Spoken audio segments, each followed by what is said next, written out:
ദളിതർ ഒരു ഹർത്താൽ വിജയിപ്പിച്ചു എന്ന് പറയുന്നത് കേരളത്തിൽ സഹിക്കാൻ പറ്റുന്ന കാര്യമല്ല. ഒരു ഹർത്താൽ മഹാ അതിക്രമമാണെന്ന് പലതരത്തിൽ പ്രഖ്യാപിക്കുന്നതിലും പ്രവർത്തിക്കുന്നത് ഇവർ പരമ്പരാഗതമായി സൂക്ഷിക്കുന്ന ജാതി തന്നെയാണ്. അപരപ്പെടുന്ന മനുഷ്യർ എന്തെങ്കിലും ഒരു കാര്യം ചെയ്താൽ അതോടുകൂടി അതിനെ ക്രിമിനലൈസ് ചെയ്യുന്നൊരു പരിപാടി എല്ലാ കാലത്തും നിലവിലുണ്ട്. ഇതൊരു ഞാനും കൂടി എൻ്റെയും കൂടി സമരമാണെന്ന് തോന്നാത്ത ഒരു ഭീകരത, ഒരു മതജാതി ഭീകരത കേരളത്തിലുണ്ട്. ഏത് ഹർത്താലിലാണ് ബസ് ഓടും, ഏത് ഹർത്താലിലാണ് കട തുറക്കുന്നത്, ആരാ പറഞ്ഞിട്ടുള്ളത്? പക്ഷെ മാധ്യമങ്ങളങ്ങ് പറയുകയാണ് ഇപ്പോൾ ദളിതർ അനുഭവിക്കുന്ന മരണവും ദുരന്തവും ഒന്നും ട്രാജഡിയായിട്ട് കേരളീയ സമൂഹത്തിൽ തോന്നുന്നില്ല. ദളിതരുടെ കാര്യത്തിൽ ഇത്രയൊക്കെ മതി എന്ന് പറയുന്ന തരത്തിൽ മാധ്യമങ്ങളും ഭരണ സംവിധാനങ്ങളും പെരുമാറിയിട്ടുണ്ട്. ദളിതരുടേതല്ലാത്ത മാധ്യമങ്ങൾ ദളിതർക്ക് വേണ്ടി സംസാരിക്കില്ല എന്നുള്ളത് ആർക്കും അറിയാവുന്ന കാര്യമാണ്. ദളിതർ എന്ന് പറഞ്ഞാൽ ആജന്മ കുറ്റവാളികളാണെന്ന് വിചാരിക്കുന്ന ഒരു പൊതുബോധം പോലീസിൽ വർക്ക് ചെയ്യുന്നുണ്ട്. റൈറ്റ് അവറിൽ ഡോക്ടർ എ കെ വാസു.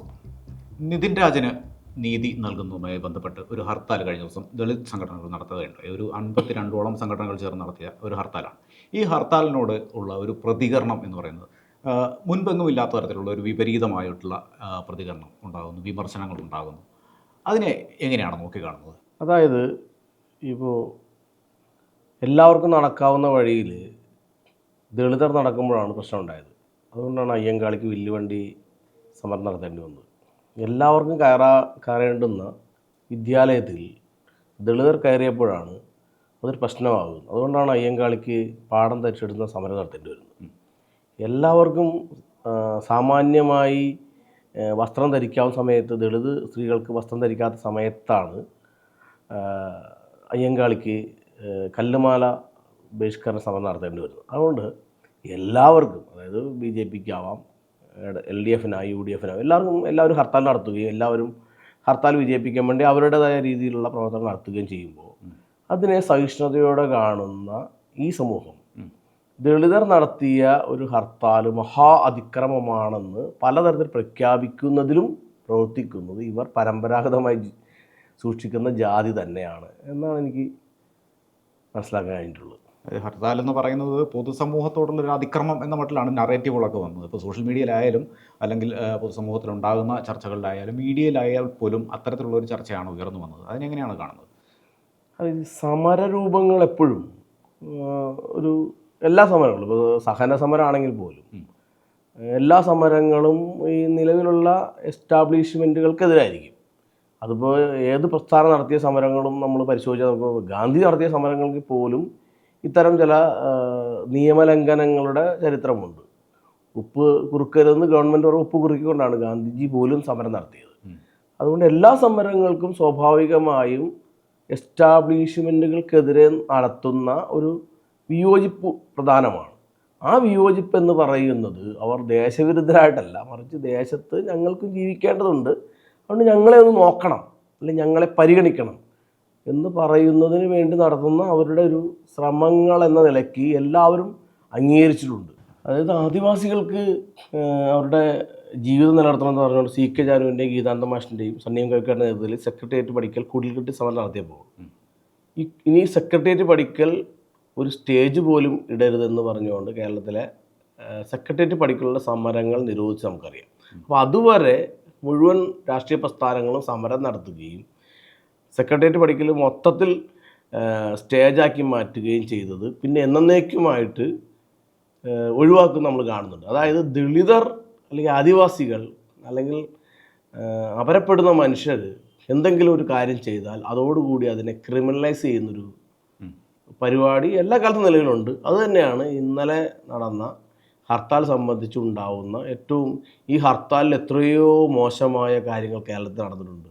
ആംബുലൻസിൽ പോകുന്ന രോഗി മരണപ്പെടുന്ന സംഭവങ്ങൾ പോലെ പല ഹർത്താലും കേരളത്തിലുണ്ടായിട്ടുണ്ട്. അത്രയും വലിയ ദുരന്തങ്ങളൊന്നും ദളിത് സംഘടനകൾ ആഹ്വാനം ചെയ്ത ഹർത്താലിൽ ഇന്നലെ ഉണ്ടായിട്ടില്ല എന്നാണ് എനിക്ക് മനസ്സിലാക്കാൻ കഴിഞ്ഞിട്ടുള്ളത്. ഇപ്പോൾ ഈ ഹർത്താലിൽ അതിക്രമങ്ങളുണ്ടായി, അതിലൂടെ ഈ ഹർത്താലിലേക്ക് നയിക്കുന്ന ആ ഒരു കോസിനെ ഇല്ലാതാക്കി കളയുന്നു എന്ന തരത്തിലുള്ള ചർച്ചകളാണ് പ്രധാനമായും ഇപ്പോൾ നടന്നു വരുന്നത്. അതെങ്ങനെയാണ് അങ്ങനെ ഒരു ചർച്ചയിലേക്ക് നീങ്ങുന്നത്?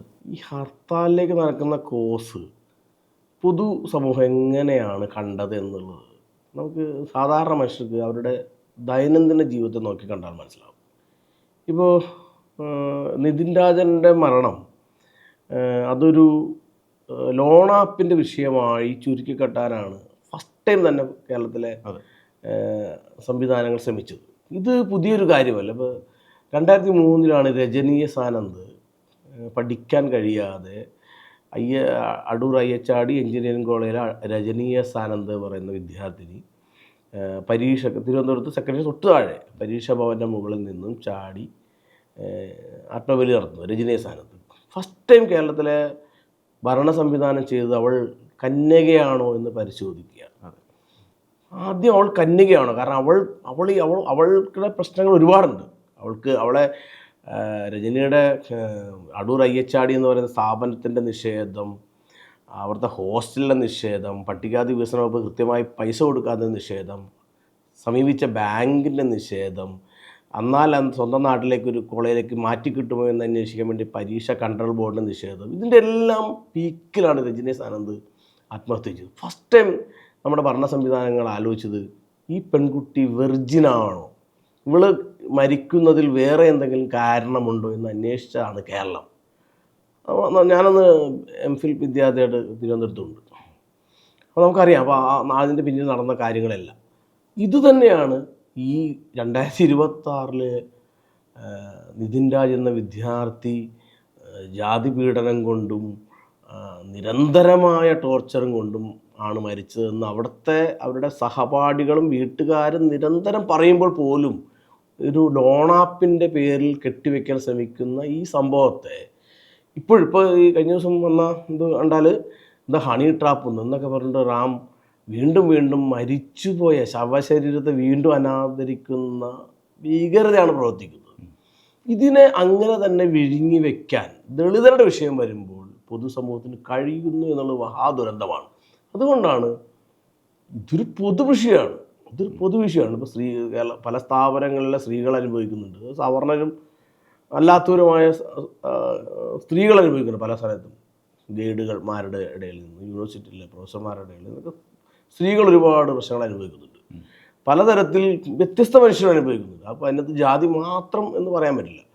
അതൊരു പൊതുവിഷയം. യൂണിവേഴ്സിറ്റിയിലെ ജനാധിപത്യം എന്ന് പറയുന്നത് ദളിതരുടെ മാത്രം വിഷയമൊന്നുമല്ല, അതൊരു പൊതുവിഷയമാണ്.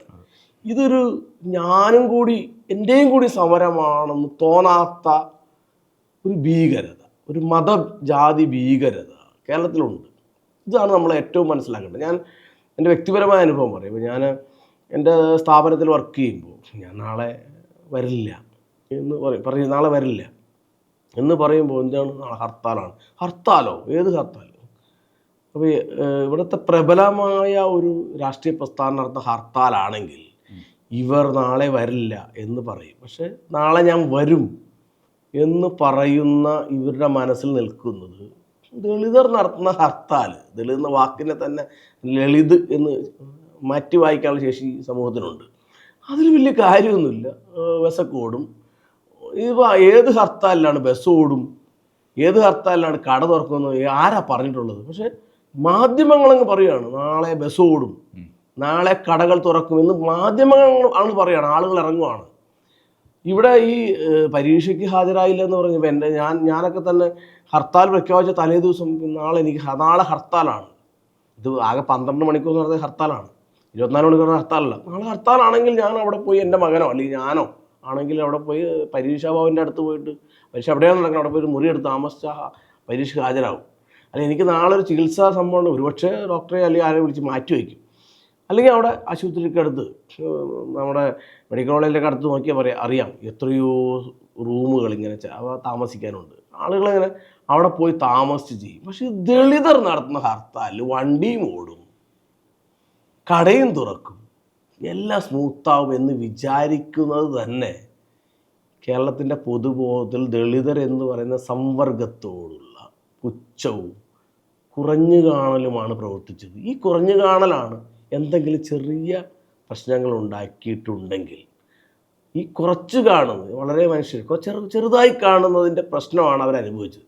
ഇനി ദളിതർ ഹർത്താൽ നടത്തിയാൽ അവർ ദിവസം മുമ്പേ പോയി മുറിയെടുക്കും, അല്ലെങ്കിൽ ആശുപത്രിയിൽ അന്നത്തെ ചികിത്സ ഒന്നല്ലെങ്കിൽ അവിടെ പോയി നിൽക്കും, മാറ്റിവെക്കും. ഇതൊരു കേരള ചരിത്രത്തിൽ തന്നെ മുത്തങ്ങ സമരം പോലെ, കുടികളുടെ സമരം പോലെ ഏറ്റവും ദളിതര രാഷ്ട്രീയ മൂവ്മെൻറ്റിൽ ഏറ്റവും നിർണായകമായ ചരിത്രപരമായ ഒരു ഇടപെടലാണ് ഇന്നലെ നടന്നത്. അത് രാഷ്ട്രീയമായിട്ട് അടയാളമാണ്. ഇപ്പോൾ കവി എസ് കലേഷ് ഫേസ്ബുക്ക് പോസ്റ്റിൽ എഴുതിയിട്ടുണ്ടായിരുന്നു, അത് മുത്തങ്ങ സമരകാലത്തുണ്ടായ ഹർത്താലിൻ്റെ തലേന്ന് യൂണിവേഴ്സിറ്റിയിലെ വിദ്യാർത്ഥിയായിരുന്ന കലേഷിനോട് ഒരു കടക്കാരൻ പറഞ്ഞത്, നാളെ പൂച്ചകളുടെ ഹർത്താലാണ്, അപ്പോൾ വണ്ടിയൊന്നും ഓടത്തില്ല, ഞാൻ കടയായിട്ടുണ്ടാവും എന്ന് പറഞ്ഞത്. അത് കേട്ട് ഞാൻ ഞെട്ടി എന്നാണ് അദ്ദേഹം എഴുതിയത്. അതുമാതിരി ഒരു നറേറ്റീവാണ് സോഷ്യൽ മീഡിയയിലുള്ളത്. അവന്മാർ എന്തോ അക്രമം നടത്തുന്നു, അവന്മാർ എന്നുള്ള ആ ഒരു വിഭജനം, അവന്മാരും ഞങ്ങളും എന്നുള്ള ഒരു വിഭജനം അത് പ്രത്യക്ഷത്തിലുണ്ട്. തീർച്ചയായിട്ടും. അത് ഞാൻ വേറൊരു കാര്യം പറയും. ഇപ്പോൾ മുത്തങ്ങ സമരം, അതായത് മുത്തങ്ങയിൽ വെടിവെപ്പ് നടക്കുമ്പോൾ അന്ന് UDF ആണ് ഭരിക്കുന്നത്, എക്കെയാണ് മുഖ്യമന്ത്രി. ഞാനന്ന് കാര്യവട്ടം ക്യാമ്പസിലെ MPhil വിദ്യാർത്ഥിയാണ്, തിരുവനന്തപുരത്തെ കാര്യവട്ടം ക്യാമ്പസ് MPhil വിദ്യാർത്ഥി. സ്വാഭാവികമായും ഒരു പ്രതിപക്ഷം എന്ന നിലയ്ക്കാണല്ലോ അന്ന് SFIയോ അല്ലെങ്കിൽ DYFIയോ അല്ലെങ്കിൽ കമ്മ്യൂണിസ്റ്റ് പ്രസ്ഥാനമോ കേരളത്തിലുള്ളത്. ഈ മുത്തങ്ങ വെടിവെപ്പ് പറയുമ്പോൾ ഞാൻ കാര്യവട്ടം ക്യാമ്പസിലുണ്ട്. അന്ന് KK കൊച്ചു എൻ്റെ മുറിയിലുണ്ട്, കൊച്ചേട്ടൻ. അന്ന് അപ്പോൾ നമ്മൾ വിചാരിക്കുന്നത് SFI അവിടെ വലിയ പ്രക്ഷോഭം നടത്തുന്നതാണ്. ഞങ്ങളന്ന് ക്യാമ്പസിൽ ബാനറുകളൊക്കെ വലിച്ചു കെട്ടി വലിയ പോസ്റ്ററൊക്കെ സമരത്തിന് ആഹ്വാനം ചെയ്തു. മുത്തങ്ങ വെടിവെപ്പ് അതൊരു പൊതു പ്രശ്നമായിട്ട് അന്ന് ഇവിടുത്തെ SFI അടക്കമുള്ള വിദ്യാർത്ഥി സംഘടനയ്ക്ക് ഏറ്റെടുക്കാൻ കഴിഞ്ഞില്ല. ഞങ്ങളന്ന് ആകെ കേരളത്തിൽ നിന്ന് ഈ ആദിവാസി വെടികൊണ്ട് മരിച്ച, അല്ലെങ്കിൽ വലിയ ഇന്നിപ്പോൾ എല്ലാവരും സിനിമയെ കൊണ്ടൊക്കെ ആഘോഷിക്കുന്ന ഈ സംഭവത്തിൽ കേരളത്തിലെ ഏതെങ്കിലും വിദ്യാർത്ഥി സംഘടനയോ ഏതെങ്കിലും യുവജന പ്രസ്ഥാനമോ സമരം നടത്തിയില്ല. ഒരു വെടിവെപ്പ് നടന്ന വലിയ സംഭവത്തിൽ അന്നത്തെ പ്രതിപക്ഷമായിരുന്ന ആളുകൾ എങ്ങനെയാണ് ആ വിഷയത്തെ നേരിട്ടത്? അപ്പോൾ ദളിതർക്ക് വെടികൊണ്ടാലോ, ദളിതർക്കൊരു പ്രശ്നം ഉണ്ടായാലോ അതൊരു പൊതുവല്ല എന്ന് പറയുന്നൊരു വല്ലാത്തൊരു കുഴപ്പത്തിനകത്ത് നമ്മൾ ജീവിക്കുന്നത്. ഇപ്പോൾ നമ്മൾ ഈ സാഹിത്യമൊക്കെ പഠിക്കുന്ന ആളുകൾക്ക് അറിയാം, ഈ ട്രാജഡി എന്ന് പറയുന്നൊരു സാധനമുണ്ട്. എന്താണ് ട്രാജഡി? ട്രാജഡിയെക്കുറിച്ച് പറയുന്നത്, ട്രാജഡി എന്ന് പറഞ്ഞാൽ നല്ല മനുഷ്യർക്ക് അനുഭവിക്കുന്ന ദുരന്തത്തെയാണ് ട്രാജഡി എന്ന് പറയുന്നത്. രാജാവ് വീണു, അല്ലെങ്കിൽ ഒരു നന്മ ചെയ്തൊരാൾ വീണു, മറിച്ച് ഒരു ദുഷ്ടൻ വീണാൽ അത് ട്രാജഡി അല്ല. അതുകൊണ്ടാണ് ഒരു പോലീസുകാർ ഒരാളെ പിടിച്ച് അകത്തിട്ട് അല്ലെങ്കിൽ അവരെ തല്ലിക്കൊല്ലുകയൊക്കെ ചെയ്യുമ്പോൾ അയാൾ മുമ്പേ കഞ്ചാവ് ഉപയോഗിച്ചിരുന്നു, പല കേസിൽ പ്രതിയാണെന്നും കൂടി എൻ്റെ പത്രവാർത്ത എഴുതേണ്ടി വരുന്നത്. അപ്പോൾ ദളിതർ അനുഭവിക്കുന്ന മരണവും ദുരന്തവും ഒന്നും ട്രാജഡിയായിട്ട് കേരളീയ സമൂഹത്തിൽ തോന്നുന്നില്ല എങ്കിൽ നവോത്ഥാനത്തിന് മുമ്പുണ്ടായിരുന്നതിനേക്കാൾ എത്രയോ പിന്തിരിപ്പനായ, എത്രയോ നമുക്ക് ചിന്തിക്കാൻ പറ്റാത്ത മനസ്സിലാണ് ഈ കേരളീയ സമൂഹം നിലനിൽക്കുന്നതെന്ന് ആലോചിക്കുമ്പോൾ നമ്മൾ എത്രയോ പിന്നാക്കം നടക്കുന്ന മനുഷ്യരാണെന്ന് നമ്മൾ ആലോചിക്കേണ്ടതുണ്ട്. ദളിതർ നടത്തുന്ന സമരത്തോട് ഞങ്ങൾ ആരും ഒപ്പമല്ല എന്ന് പറയുന്നുണ്ടെങ്കിൽ അത് ഒരു സമൂഹത്തിൻ്റെ മഹാരോഗമായിട്ട് മാത്രമേ നമുക്ക് കാണാൻ പറ്റൂ. ആ ഡിവൈഡ് വ്യക്തമാണ്. തീർച്ചയായിട്ടും. ഇപ്പോൾ ഈ വിഷയവുമായി ബന്ധപ്പെട്ട് വരുന്ന ഒരു നറേറ്റീവ് എന്ന് പറയുന്നത്, ഇത് ഈ ഹർത്താലിന് ശേഷം ഉണ്ടാകുന്ന ഒരു നറേറ്റീവ് എന്ന് പറയുന്നത് ആ പയ്യനോടുള്ള സഹതാപം കൂടി ഇല്ലാതാക്കുന്നു ഈ ഹർത്താൽ, ഇവരുടെ ഹർത്താലല്ല അതിക്രമം എന്ന് പറഞ്ഞിട്ടുള്ളൊരു സംഗതി. അല്ല, ഈ സഹതാപം ഉണ്ടായിരുന്നു എന്നുള്ളതാണ് പ്രശ്നം. ഈ സഹതാപം ഉണ്ടായിരുന്നു. രജനീസ് ആനന്ദ് മരിച്ചപ്പോൾ ഈ സഹതാപം ഇല്ല. നിങ്ങൾ അറിയേണ്ട ഒരു കാര്യം, ഞാനടക്കം ഒരുപാട് ക്യാമ്പസിൽ, ഞാൻ MPhil PhD ഒക്കെ പോയ ഒരുപാട് ക്യാമ്പസുകളിലൂടെ കടന്നു പോയ ആളാണ്. ഒരുപാട് വ്യക്തികളെ, ദുരന്തങ്ങൾ അനുഭവിച്ച മനുഷ്യരുമായിട്ട് നേരിട്ട് ഇടപെട്ട ആളാണ്. ഇതിൻ്റെ പ്രശ്നം എന്ന് പറയുന്നത്, കേരളത്തിലെ അധ്യാപക സമൂഹം എന്ന് പറയുന്നത് ഒരു വരേണ്യതയുടെ അകത്താണ് ജീവിക്കുന്നത്. ഇവരുടെ പ്രശ്നം എന്ന് പറയുന്നത് റിസർവേഷൻ എന്ന് പറഞ്ഞാൽ എന്തോ കുഴപ്പം പിടിച്ച കാര്യമാണ് ജന്മസിദ്ധമായി മനസ്സിലാക്കിയ മനുഷ്യന്മാരവരെല്ലാം, അധ്യാപകരെല്ലാം. അതുകൊണ്ട് ഞാൻ എൻ്റെ അനുഭവം പറയാം. ഞാൻ പ്രീ ഡിഗ്രിക്ക് പഠിക്കുമ്പോഴും ഡിഗ്രിക്ക് പഠിക്കുമ്പോഴും MPhilലൊക്കെ പഠിക്കുമ്പോൾ ഈ അധ്യാപകർ നിരന്തരം പറയുന്നത്, നമ്മുടെ ചെറിയൊരു തെറ്റുകളെ പോലും പറയുന്നത്, റിസർവേഷൻ കിട്ടി കുറേ അലവലാദികളിങ്ങ് വരും, മറ്റുള്ളവരെ പോലും പഠിപ്പിക്കാണ്ടിരിക്കാൻ എന്ന് പറയുന്ന ഇവരുടെ മൈൻഡിൽ അവരുടെ കുടുംബത്തിൻ്റെ മർമ്മറിങ്ങിൽ നിന്ന് കിട്ടുന്നത് റിസർവേഷൻ കിട്ടി വരുന്നവർ ഒന്നും കൊള്ളരുതാത്തവരാണ് എന്ന് പ്രഖ്യാപിക്കുന്നതാണ്. അതായത് ഇപ്പോൾ നിതിൻ രാജ് ഒരു നല്ല വിദ്യാർത്ഥി അല്ല എന്ന് പ്രഖ്യാപിക്കുക എന്ന് പറയുന്നത് റിസർവേഷൻ വിരുദ്ധനായ അധ്യാപകരുടെ ആവശ്യമാണ്. അയാളിപ്പോൾ നന്നായി പെർഫോം ചെയ്താൽ പെർഫോം ചെയ്യുന്നില്ല എന്ന് പ്രഖ്യാപിക്കലാണ് റിസർവേഷൻ വിരുദ്ധരുടെ പണി. ഇപ്പോൾ റിസർവേഷൻ വിരുദ്ധത നിലനിൽക്കുന്ന ക്യാമ്പസുകളിൽ മിടുക്കരായ ദളിത്, ആദിവാസി, പിന്നാക്ക വിദ്യാർത്ഥികൾ അപഹസിക്കപ്പെടും. അത് അവരുടെ ഒരു പ്രക്രിയയാണ്. ഇപ്പോൾ നിങ്ങൾ അറിയേണ്ടത്, ഇപ്പോൾ EWS എന്ന് പറയുന്ന സംവരണം നടപ്പിക്കുന്ന സ്ഥലമാണല്ലോ കേരളം. സംവരണം നടപ്പിക്കുന്ന സ്ഥലമാണ് കേരളം. ഇവിടെ ആദിവാസികളെക്കാൾ, ദളിതരേക്കാൾ, പിന്നാക്കരേക്കാൾ മാർക്ക് കുറഞ്ഞ ഇവിടുത്തെ സവർണരുടെ കുട്ടികൾ ഈ റിസർവേഷൻ വഴി ഇതേ സ്ഥാപനത്തിൽ പഠിക്കുന്നുണ്ട്. അവരോട് ഇവർക്ക് എന്താണ് എഫിഷ്യൻസി ഇല്ലാത്തത് ആണെന്ന് ഒരിക്കലും ഏതെങ്കിലും അധ്യാപകൻ പറഞ്ഞിട്ടുണ്ടോ? ഒരിക്കലും പറയില്ല. അപ്പോൾ എഫിഷ്യൻസി എന്ന് പറഞ്ഞാൽ ജാതിയുമായി ബന്ധപ്പെട്ട് നിൽക്കുന്ന ഒരു പരിപാടിയാണെന്ന് വിചാരിക്കുന്ന ഒരു സമൂഹത്തിനകത്ത് ദളിതർ വിദ്യാലയത്തിൽ പ്രവേശിച്ചാൽ, ദളിതർ പെർഫോം ചെയ്താൽ, ദളിതർ ഒരു വിഷയത്തിൽ അവരെക്കാൾ നന്നായി ഇടപെട്ടാൽ ഇയാളെ ഡീഗ്രേഡ് ചെയ്യുക എന്നുള്ളത് പരമ്പരാഗതമായി എല്ലാ മനുഷ്യരുടെ ഒന്നുമല്ല കേട്ടോ, പരമ്പരാഗതമായി സവർണത സൂക്ഷിക്കുന്ന മനുഷ്യരിൽ, അധ്യാപകരിൽ, സ്ഥാപനങ്ങളിൽ നിലനിൽക്കുന്ന ഭീകരതയാണ്. സ്ഥാപന ഭീകരത എന്ന് മാത്രമേ പറയാൻ പറ്റുള്ളൂ. തന്നെയുമല്ല, ഈ സ്ഥാപനങ്ങളെല്ലാം നിങ്ങൾ നോക്കുക, കുറച്ച് ഗവൺമെൻറ് സ്ഥാപനങ്ങൾ ഒഴിച്ചാൽ ബാക്കിയെല്ലാം എയ്ഡഡ് സ്ഥാപനങ്ങളാണ്. കേരളത്തിലെ സർക്കാർ ശമ്പളത്തിന് വേണ്ടി മാറ്റിവെക്കുന്ന 40% ഫണ്ടും കേരളത്തിലെ എയ്ഡഡ് വിദ്യാലയങ്ങളിലേക്കാണ് പോകുന്നത്. അല്ലെങ്കിൽ അൺഎയ്ഡഡ് വിദ്യാലയങ്ങൾ SC/ST ഫണ്ട്, എഞ്ചിനീയറിംഗ് മെഡിക്കൽ കോളേജിൽ പഠിക്കുന്ന അൺഎയ്ഡഡ് വിദ്യാലയങ്ങൾ വാങ്ങിയെടുക്കുന്നുണ്ട്. ഈ പൈസ മുഴുവൻ വാങ്ങിയെടുക്കുന്ന ഈ സ്ഥാപനങ്ങളിൽ എത്ര ദളിതർ അധ്യാപകരുണ്ടെന്ന് അന്വേഷിച്ചാൽ 5.5, അത് വല്ല പ്രൈമറിയിലോ ഒക്കെ വന്ന 0.5 ഈ 40% ശമ്പളം പോകുന്ന ഈ മേഖലയിലുള്ള ദളിത് അധ്യാപകരുടെ പ്രാതിനിധ്യം. എനിക്കറിയില്ല ഇപ്പോൾ അഞ്ചരക്കണ്ടി ഡെൻ്റൽ കോളേജിൽ ദളിത് അധ്യാപകരുണ്ടോയെന്ന് അറിയില്ല. പക്ഷേ ഉണ്ടെങ്കിൽ, ഒരു പക്ഷേ, അല്ലെങ്കിൽ ഒരു ജനാധിപത്യവാദിയായ ഒരു അധ്യാപകൻ അവിടെ ഉണ്ടായിരുന്നുവെങ്കിൽ ഈ കുട്ടി ഒരിക്കലും കൊല്ലപ്പെടുക. ഞാനും അധ്യാപകനാണ്.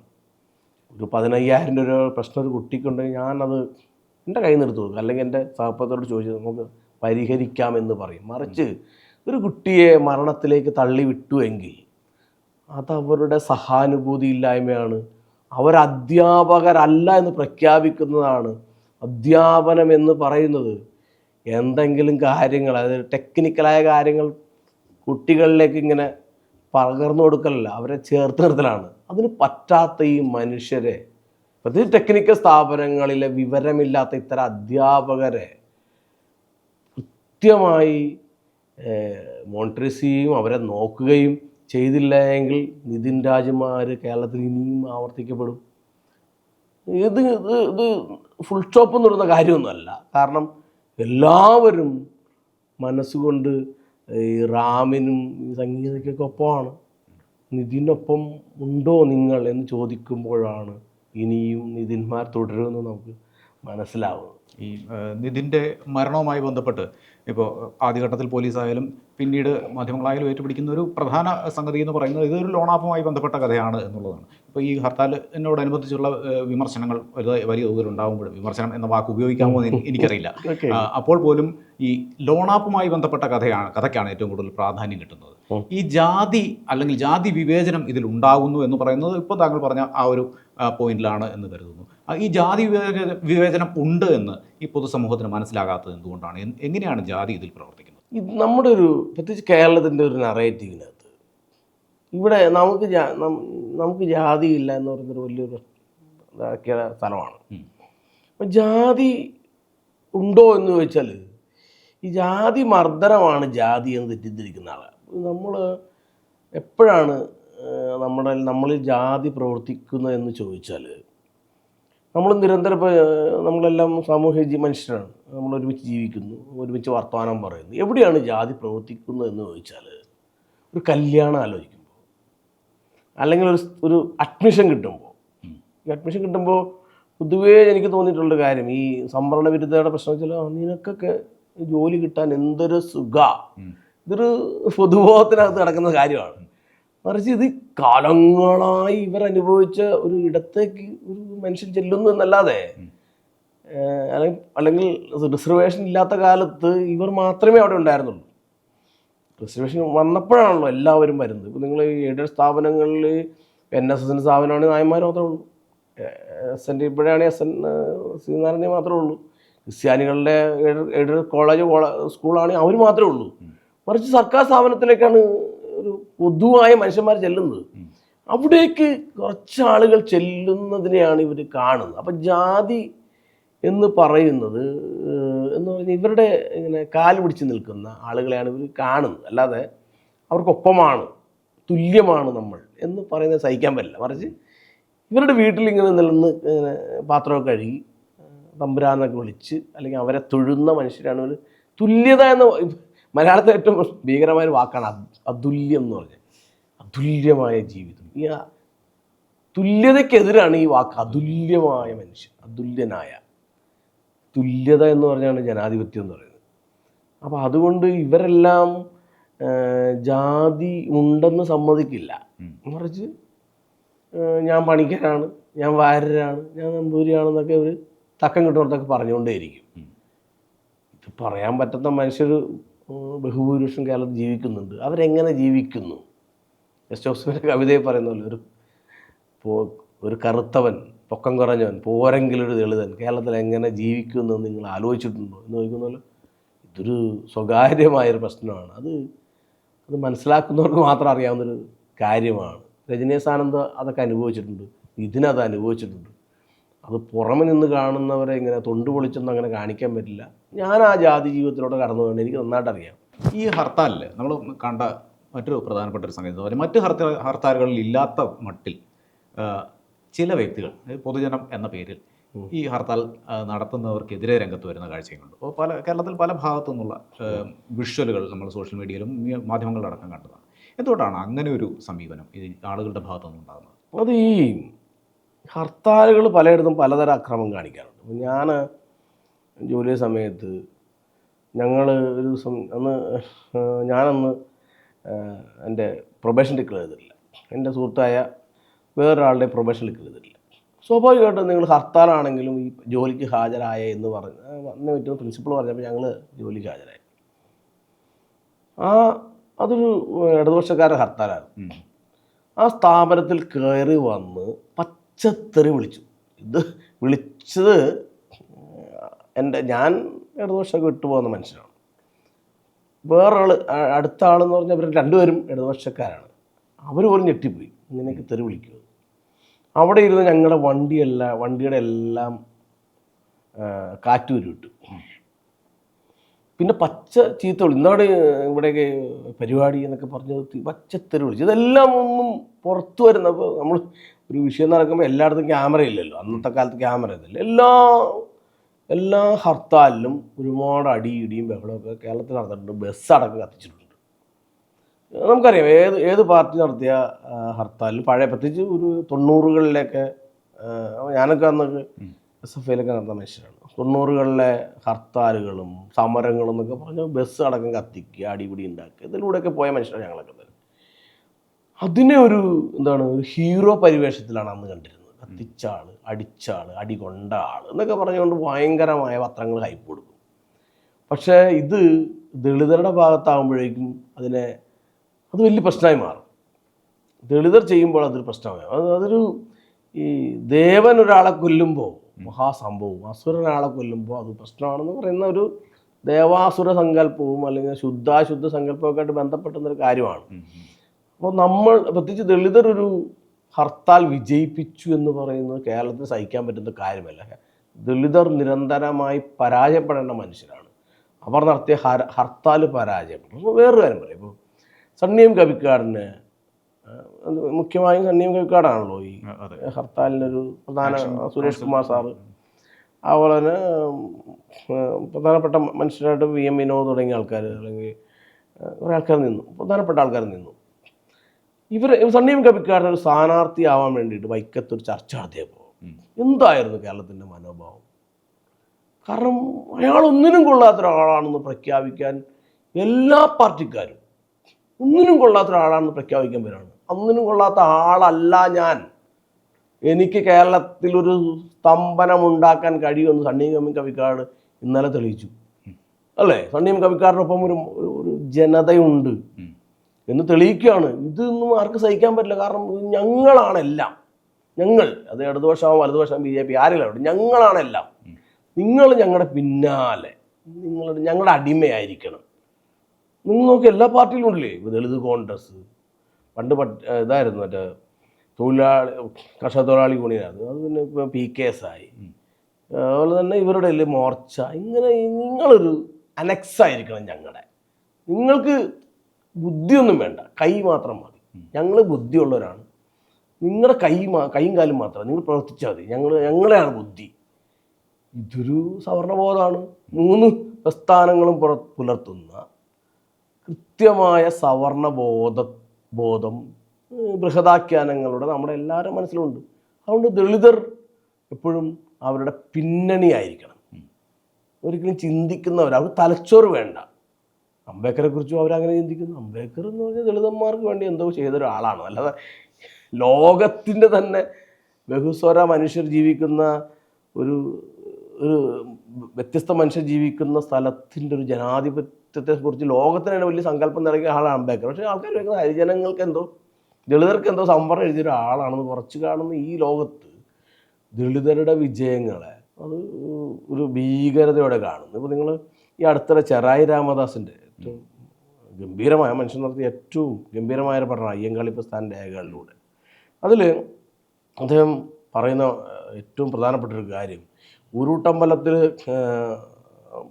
മറ്റേ ഒരു വിദ്യാർത്ഥിനിയുമായി, നമ്മളീ പറയുന്ന പഞ്ചമിയുടെ നറേഷനല്ല, അദ്ദേഹം വേറൊരു രീതിയിലാണ് അത് പോകുന്നത്. ഒരു പെൺകുട്ടിയുമായി, പഞ്ചമി വേറെ പല കുട്ടികളും ഈ ഉരുട്ടമ്പലത്തിൽ ചെല്ലുന്നു. ആദ്യമായിട്ടൊരു ദളിത് പെൺകുട്ടി സ്കൂളിൽ പ്രവേശിക്കുമ്പോൾ അവർക്ക് സഹിക്കാൻ പറ്റില്ല, പ്രത്യേകിച്ച് സവർണത സഹിക്കാൻ പറ്റില്ല. അവർ നടത്തുന്ന കുട്ടിയെ സ്കൂളിൽ നിന്ന് ഒഴിവാക്കുക മാത്രമല്ല, അവർ കയറിയിട്ട് പുലയരുടെ കുടിലുകൾക്ക് തീ വയ്ക്കുന്നു. അന്നാളെന്ന് പറയുന്ന പെൺകുട്ടിയെ പലരും ചേർത്ത് ബലാത്സംഗം ചെയ്യുന്നു. അവരുടെ ആടുമാടുകളെയും കോഴികളെയും പശുക്കളെയും പിടിച്ചുകൊണ്ട് പോകുന്നു. അവിടെ ഒരു വൻ ഭീകര സൃഷ്ടിക്കും. ഇനി മേലാൽ ഒരാളും വിദ്യാലയത്തിലേക്ക് വന്നേക്കരുതെന്ന് പറയുന്ന അത് പ്രഖ്യാപിക്കുന്ന തരത്തിലാണ് ഈ ദുരന്തം ഉണ്ടാക്കുന്നത്. പിന്നീട് അതിനെക്കുറിച്ചുള്ള അന്വേഷണം, അതിനകത്ത് ഒരു സത്യസന്ധനായ പോലീസ് ഉദ്യോഗസ്ഥനെ കുറിച്ച് ചെറായി രാമദാസ് എഴുതുന്നുണ്ട്. അതിൻ്റെ പേര് ഞാൻ മറന്നു, ചാക്കോ എന്നാണ്.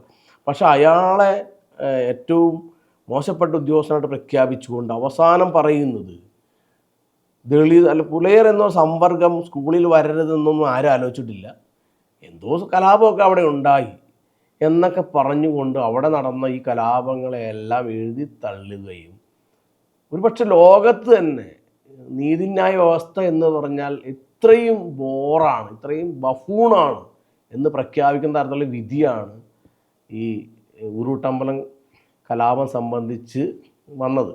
അത് ഒരുപാട് രേഖകൾ പരിശോധിച്ചുകൊണ്ട് ചെറായി രാമദാസ് പറയുന്നുണ്ട്.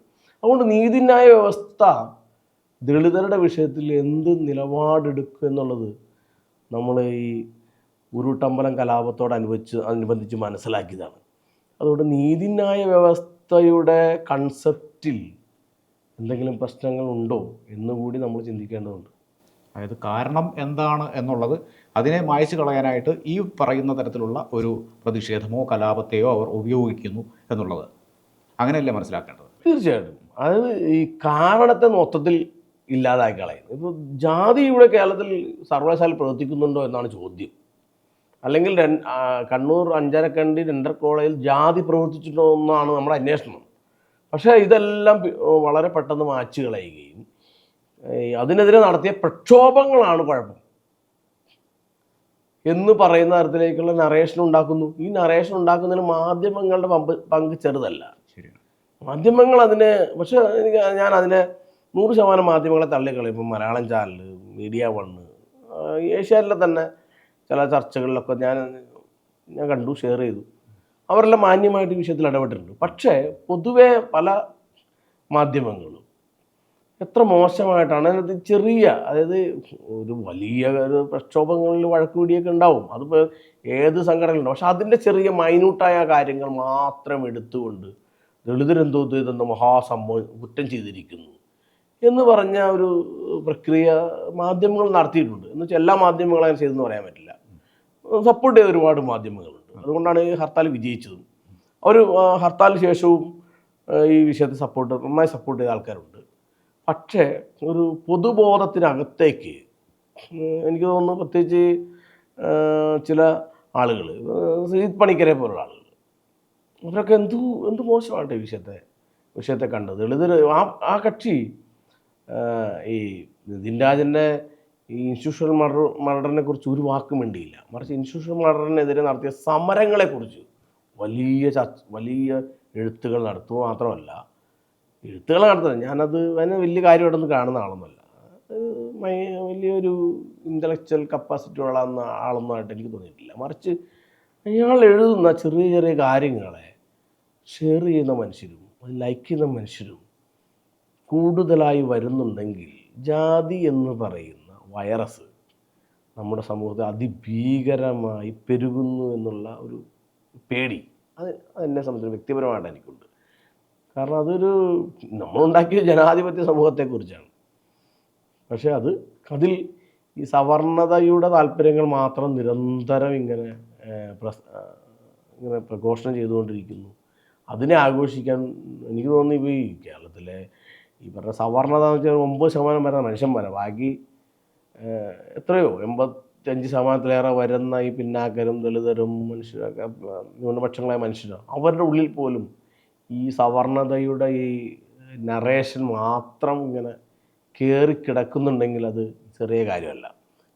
പൊങ്കാലയിൽ തിരുവനന്തപുരം നഗരം ഒരു ദിവസമൊന്നുമല്ല, 4-5 ദിവസം ആ നഗരം മുഴുവൻ സ്തംഭിക്കാറുണ്ട്. ആറ്റുകാൽ പൊങ്കാല വേറെ പൊങ്കാല, തൃശ്ശൂർ പൂരം, അല്ലെങ്കിൽ ചില ക്രിസ്ത്യൻ മുസ്ലിം പള്ളികളുടെ പെരുന്നാളുകൾ, ആന എഴുന്നള്ളിപ്പ്, വെടിക്കെട്ട് എന്നൊക്കെ പറഞ്ഞ് കേരളത്തിൽ എത്രയോ സ്ഥലങ്ങൾ ഇങ്ങനെ നിരന്തരമായിട്ട് റോഡടഞ്ഞു പോകാറുണ്ട്. അവിടെയൊന്നും ഇല്ലാത്ത ഈ റോഡ് അടഞ്ഞതിൻ്റെ വിരുദ്ധ സഞ്ചാര സ്വാതന്ത്ര്യത്തെക്കുറിച്ചുള്ള ഇവരുടെ ആശങ്കയിലുള്ളത് ഒരിക്കലും ഈ പറയുന്ന സഞ്ചാര സ്വാതന്ത്ര്യ പ്രശ്നത്തെക്കുറിച്ചുള്ള ദളിതർ സഞ്ചരിക്കുന്നു എന്നുള്ളതിനുള്ള പേടി തന്നെയാണ് പ്രവർത്തിക്കുന്നത്. കാരണം നമ്മളെപ്പോഴും അടിമകളായിട്ട് നിൽക്കണം എന്നുള്ളത് അവരുടെ ഒരു പരമ്പരാഗത വരേണ്യബോധത്തിന് തുടർച്ചയാണ്. തുല്യതയിൽ അവരും നമ്മളും ഒരുമിച്ച് പോകണമെന്നതാണ് ജനാധിപത്യം എന്നാണ് ഞാൻ വിചാരിക്കുന്നത്. ഇപ്പോൾ മാധ്യമങ്ങളെക്കുറിച്ച് പറഞ്ഞു. മാധ്യമങ്ങൾ ഈ ഒരു ഹർത്താലിനെ കൈകാര്യം ചെയ്ത്, ഏതാനും ചില മാധ്യമങ്ങൾ പോസിറ്റീവായിട്ട് തന്നെ ഹർത്താലിനെ കൈകാര്യം ചെയ്തിട്ടുണ്ട്. അത് സംബന്ധിച്ചുള്ള ചർച്ചകളൊക്കെ നടക്കുകയും ചെയ്തിട്ടുണ്ട്. പക്ഷേ പൊതുവേ പൊതുബോധത്തോട് ചേർന്ന് നിന്നുകൊണ്ട് മാധ്യമങ്ങൾ ഇതിനെ കൈകാര്യം ചെയ്തത്, അതിനെ എങ്ങനെയാണ് നോക്കി കാണുന്നത്? അത് ഇപ്പോൾ മാത്രമല്ല, ഇപ്പോൾ നമ്മൾ അറിയേണ്ടത്, ഇപ്പോൾ ഈ മുത്തങ്ങ വെടിവെപ്പ് നടക്കുമ്പോൾ ഷാജി പട്ടണം ഓക്കെ, അദ്ദേഹം സാഹസികമായി ചെയ്തൊരു വീഡിയോ ആണ് ഇന്ന് കേരളത്തിൽ പ്രചരിക്കുന്നത്. മറിച്ച് ആ സമയത്ത് മീഡിയ ചെയ്ത വർക്കുകൾ എന്ന് പറഞ്ഞാൽ എന്തോ ആദിവാസികൾ ഒരു സ്വയംഭരണ സ്റ്റേറ്റ് ഉണ്ടാക്കുന്നു, സ്വയംഭരണ ഇവിടുത്തെ ഈ എയ്ഡഡ് വിദ്യാലയങ്ങൾ എന്ന് പറഞ്ഞാൽ ഒരു മന്ത്രി അവിടെ ചെല്ലി പോലെ അവർ ഗേറ്റ് വന്നാലേ കയറാൻ പറ്റുള്ളൂ. ഈ നഗരത്തിലെ സ്വയംഭരണ സ്ഥാപനങ്ങളാണ് ഇവിടുത്തെ എയ്ഡഡ് വിദ്യാലയങ്ങൾ. അതിന് പകരം ഒരു സമരരൂപത്തെ സ്വയംഭരണ സ്ഥാപനം ഉണ്ടാക്കിയെന്നും ഇവിടെ വലിയ കലാപം നടത്തിയെന്നൊക്കെ പറഞ്ഞുകൊണ്ട് വൻ വാർത്ത ഉണ്ടായിക്കൊണ്ടാണ് അവിടെ വെടിവെപ്പ് ഉണ്ടാക്കിയത്. ആ വെടിവെപ്പ് ശരി എന്ന് വിചാരിക്കുന്ന തരത്തിലാണ് മാധ്യമങ്ങൾ കൊണ്ടുവന്നത്. നിങ്ങൾ അറിയേണ്ട ഒരു കാര്യം, അന്നത്തെ പത്രങ്ങൾ എഴുതിയത് ആദിവാസികളെ നാട്ടുകാർ പിടിച്ച് പോലീസിലേൽപ്പിച്ചു. അപ്പോൾ ആദിവാസികൾ നാട്ടുകാരല്ലേ? അന്നത്തെ മാതൃഭൂമി, മനോരമ തുടങ്ങിയ പത്രങ്ങൾ ആദിവാസികളെ നാട്ടുകാർ പിടിച്ച് പോലീസിലേക്ക്. അപ്പോൾ ഈ ആദിവാസികൾ ആരാണ്? വിദേശികളാണോ? ഇങ്ങനെയാണ് വാർത്ത വന്നത്. മറ്റൊന്ന്, ഇപ്പോൾ പെരുമ്പാവൂരിൽ ജിഷ കൊല്ലപ്പെട്ടപ്പോൾ കേരളത്തിലെ പത്രങ്ങളിൽ വന്ന വാർത്ത നിയമവിദ്യാർത്ഥിനി ആത്മഹത്യ ചെയ്ത നിലയിൽ എന്നാണ് വാർത്ത വന്നത്. പിന്നീട് അവരുടെ സഹപാഠികൾ അത് കുത്തിപ്പൊക്കിയതിനു ശേഷമാണ് അത് വാർത്തയായി മാറുന്നത്. ഞാൻ വേറൊരു കാര്യം പറയാം, മധു ആൾക്കൂട്ടം കൊല ചെയ്തപ്പോൾ മാതൃഭൂമിയിൽ വന്നൊരു വാർത്ത, അന്ന് ദേഹാസ്വാസ്ഥ്യം കാണിച്ച ആദിവാസി യുവാവ് കുഴഞ്ഞു വീണ്, പോലീസ് ജീപ്പിൽ കുഴഞ്ഞു വീണ് മരിച്ചു എന്നാണ് മാതൃഭൂമി ആദ്യം എഴുതിയത്. പിറ്റേ ദിവസം മധു മാപ്പ് എന്ന് പറഞ്ഞുകൊണ്ട് ഫ്രണ്ട് പേജിൽ ഒരു വലിയ വാർത്ത കൊടുത്തു. ഇപ്പോൾ ദളിതരുടെ ആദിവാസികളുടെ വിഷയങ്ങളിൽ അവർക്കൊരു ഫസ്റ്റ് ടൈം ഒരു FIR ഉണ്ട്. അതിങ്ങനെ ആയിരിക്കും. ഈ പോലീസുകാർ ഇപ്പം ഇന്നലെ ഇടപെട്ട കാര്യങ്ങൾ നോക്കിയോ, ഫസ്റ്റ് ടൈം ഇവരെങ്ങനെയാണ് ഒരു സമരത്തിൽ കയറി ഈ ഒരു സാധാരണ പോലീസുകാർ ഇടപെടുന്നത്? ഇവരോട് ഇത്രയൊക്കെ മതി. എനിക്ക് തോന്നുന്നു ഞങ്ങളുടെ കാരണന്മാരൊക്കെ പറയുന്നൊരു ഡയലോഗുണ്ട്, ഇല്ലത്തമ്പരാൻ ഇത്ര വഴി മാറിയാൽ മതി, ദളിതരുടെ കാര്യത്തിൽ ഇത്രയൊക്കെ മതി എന്ന് പറയുന്ന തരത്തിൽ മാധ്യമങ്ങളും ഭരണ സംവിധാനങ്ങളും പെരുമാറിയിട്ടുണ്ട്. അതുകൊണ്ട് മാധ്യമങ്ങൾ എന്ന് നിങ്ങൾ വേറൊരു കാര്യം പറയാം, കേരളത്തിൽ ഏതെങ്കിലും ഒരു മാധ്യമങ്ങൾ ദളിതർക്ക് വേണ്ടിയൊക്കെ സംസാരിക്കാൻ നമ്മൾ നിരന്തരം ഏത് ഒരു മാധ്യമപ്രവർത്തകൻ, ദളിതരിൽ നിന്നൊരു മാധ്യമപ്രവർത്തകൻ, തലയെടുപ്പുള്ളൊരു മാധ്യമപ്രവർത്തകർക്ക് പേര് പറയാൻ പറ്റുമോ? ഉണ്ടോ? ആരെങ്കിലും ഉണ്ടോ? ഇത്രയും ചാനലുകളുണ്ടല്ലോ, തലയെടുപ്പുള്ള ദളിത് വിഷയങ്ങളെക്കുറിച്ച് ധാരണയുള്ള, അംബേദ്കറെ കുറിച്ച് ധാരണയുള്ള ഒരു മാധ്യമപ്രവർത്തകനും കേരളത്തിലില്ല. ഒരു മാധ്യമപ്രവർത്തകനും ഇല്ല. മാധ്യമപ്രവർത്തനത്തിൽ എത്രയോ ജേർണലിസം കഴിഞ്ഞാൽ ദളിതർ വലിയ എഴുത്തുകാരൻ എൻ്റെ സുഹൃത്തുക്കൾ തന്നെ ഉണ്ട്. ഒരാളെപ്പോലും കൊണ്ടുവന്നിട്ടില്ല, അല്ലെ അങ്ങനെ ഒരാളില്ല. അതുകൊണ്ട് ഈ പറയുന്ന സ്ഥാപനങ്ങളെ പോലെ തന്നെയാണ് മാധ്യമങ്ങളും നിലനിൽക്കുന്നത്. അത് എൻ്റെ വിഷയം എന്ന തരത്തിൽ ഒരു വിഷയത്തെ പറയാവുന്ന ഒരാളും ഒരു മാധ്യമ സ്ഥാപനങ്ങളിൽ പ്രവർത്തിക്കുന്നില്ല. ഇപ്പോൾ നമുക്ക് ദളിതർക്ക് അനുകൂലമായ അവരൊക്കെ പറയുന്നുണ്ടെങ്കിൽ ഒരു അനുകൂലം അല്ലെങ്കിൽ ഒരു ചേർന്ന് നിൽപ്പ്, മറിച്ച് എൻ്റേതെന്ന് പറഞ്ഞുകൊണ്ട് സംസാരിക്കാവുന്ന ഒരു മാധ്യമ സ്ഥാപനവും ദളിതർക്കില്ല, മാധ്യമ പ്രവർത്തകരില്ല. ഉണ്ടെങ്കിൽ തന്നെ അയാളുടെ നാവടയ്ക്കുന്ന തരത്തില്ല. അതുകൊണ്ട് മാധ്യമങ്ങൾ ഞങ്ങളുടേതല്ല, ദളിതരുടേതല്ലാത്ത മാധ്യമങ്ങൾ ദളിതർക്ക് വേണ്ടി സംസാരിക്കില്ല എന്നുള്ളത് ആർക്കും അറിയാവുന്ന കാര്യമാണ്. അപ്പോൾ അവർ സ്വാഭാവികമായിട്ട് ഇപ്പോൾ നിങ്ങളൊന്നാലോചിക്കും, എയ്ഡഡ് മേഖലയിൽ റിസർവേഷൻ ഇല്ല, ഏതെങ്കിലും മാധ്യമം അത് പറഞ്ഞിട്ടുണ്ടോ? ഏതെങ്കിലും ഇപ്പോൾ തന്നെ എന്തെല്ലാം സൗജന്യങ്ങൾ എയ്ഡഡ് മേഖലയ്ക്ക് സർക്കാർ അനുവദിച്ചു. ഇതെല്ലാം പോസിറ്റീവായിട്ടല്ലേ പറയുന്നത്.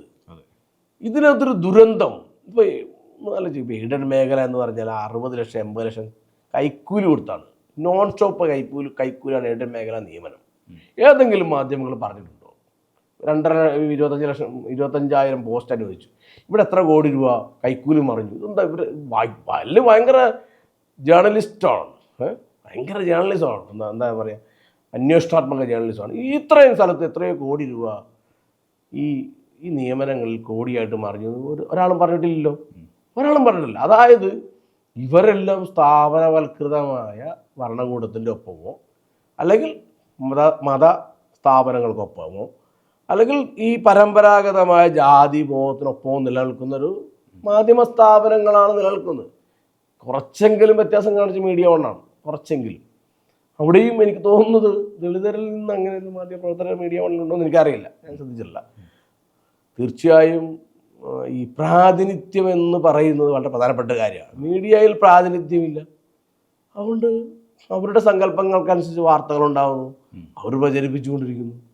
ദളിതരുടേതായൊരു മീഡിയ ഉണ്ടായിരുന്നെങ്കിൽ ഒരുപക്ഷെ ഇന്നലത്തെ ഹർത്താലിനെ പോസിറ്റീവായിട്ട് പറയും. ഞാൻ പോസിറ്റീവായിട്ട് കാര്യങ്ങളും പറയാം. ഞാൻ ഇന്നലെ കാസർഗോഡിലെ ഒരു സമരത്തിൻ്റെ ഒരു വീഡിയോ ഉണ്ട്. ഒരു ബിവറേജ് അടപ്പിക്കാൻ വേണ്ടി ചെല്ലുന്നു, പോലീസുകാരുണ്ട്, മീഡിയ ഉണ്ട്, എല്ലാം ഉണ്ട്. അപ്പോൾ ബിവറേജ് അവർ അടയ്ക്കുന്നില്ല, ബിവറേജുകാരൻ ഭയങ്കരമായിട്ട് സംസാരിക്കുകയാണ്, ഇതൊന്ന് വലിയ വിപ്ലവമാണെന്നുള്ള, ഞങ്ങളൊന്നും അടയ്ക്കുകയൊന്നുമില്ല എന്നുള്ളത് സംസാരിക്കുന്നുണ്ട്. എൻ്റെ കൂടെ ഈ നേതാവ് പറയുന്നൊരു രസകരമായൊരു കാര്യമുണ്ട്. അദ്ദേഹം പറയുന്നത്, നിങ്ങളോട് തട്ടിക്കയറാനോ നിങ്ങളെ ബലമായി അടപ്പിക്കാനോ ഞാനില്ല. അതിൻ്റെ കാരണം അവർക്ക് ശക്തിയില്ലാത്തതുകൊണ്ടല്ല, മറിച്ച് ഈ നിൽക്കുന്നവരെല്ലാം വിദ്യാഭ്യാസമുള്ള ഞങ്ങളുടെ പിള്ളേരാണ്. അവർക്ക് നാളെ ജോലിയോ ഒക്കെ കാര്യങ്ങൾ ആവശ്യമുണ്ട്, കേസിൽ കൊടുക്കാൻ ഞാൻ താല്പര്യപ്പെടുന്നില്ല എന്ന് പറഞ്ഞുകൊണ്ട് ഒഴിഞ്ഞു മാറിപ്പോകുന്നൊരു ദൃശ്യമുണ്ടല്ലോ. ഈ ദൃശ്യം ഏതെങ്കിലും മീഡിയ കാണിച്ചോ? അതിൽ ഇന്നലെ തന്നെ വൈറലായ ഒരു ദൃശ്യമുണ്ട്. ഈ തടഞ്ഞിട്ട ഒരു പക്ഷേ സമരത്തിൻ്റെ ഭാഗത്ത് തടഞ്ഞിട്ട ബസ്സിലേക്ക് ചോറും ആ ഡ്രൈവർക്ക് ചോറും വെള്ളവും എത്തിക്കുന്ന ദൃശ്യമുണ്ടല്ലോ, സോഷ്യൽ മീഡിയയിലുണ്ട്. പക്ഷേ TV ഒരു ചാനലും കാണിച്ചില്ല. ഇത്തരം ദൃശ്യങ്ങളും ഉണ്ട്. ഇതിനെല്ലാത്തിനും മറുപുറമുണ്ട്. ഈ മറുപുറ അവർ കാണിക്കുന്നില്ല എന്നുള്ളത് തീർച്ചയായും അവരിൽ മാധ്യമങ്ങൾ നിലനിർത്തുന്ന ജാതീയത തന്നെയാണ്. അപ്പോൾ അതുകൊണ്ട് ഈ ബൃഹദാഖ്യാനങ്ങൾക്ക് വലിയ ഉച്ചഭാഷണിയുള്ളവരുടെ ശബ്ദം ഇങ്ങനെ മുഴങ്ങി നിൽക്കും.